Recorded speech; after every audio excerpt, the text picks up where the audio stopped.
the best car ever and a computer on wheels, car companies started to panic a little bit.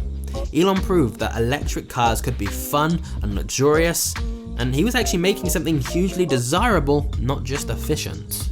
Number 28. What Musk had done that rivals missed was that Tesla didn't just sell someone a car, it sold them an image, a feeling they were tapping into the future.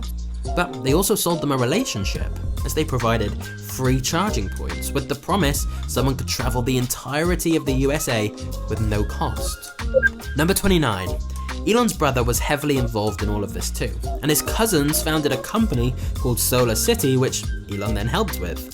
He eventually became a chairman and the largest shareholder of Solar City, just in case you thought he didn't have enough to do. Number 30. However, there was logic to this. The company is part of the unified theory of Musk, which is that each one of his businesses is connected in the short and long term.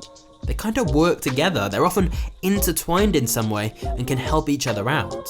Of course, Elon also has lots of other grand ideas like Hyperloop to transport people between cities in 30 minutes, and vertical electric planes.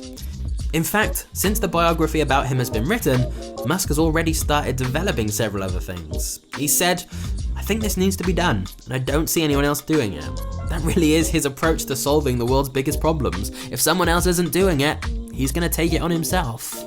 Now, whilst that concludes the list of 30 takeaways from the book, I will just add this was a really interesting read. Biographies often give you a much fairer representation of things than an autobiography, and so I definitely recommend checking out the book if you're interested in understanding more about Elon Musk. What's repeatedly stressed throughout the book though, is that Elon really is one of the few people focused on revolutionary innovation and invention, whereas it could be argued a lot of the tech industry has lost sight of that. For example, Peter Thiel's VC firm tagline kind of emphasizes this. It says, "We wanted flying cars, instead we got 140 characters." Although Twitter have since doubled the character limit, so progress? But anyway, if you are interested in more from Elon Musk, I also highly recommend watching the interview he did with Joe Rogan if you haven't seen it yet.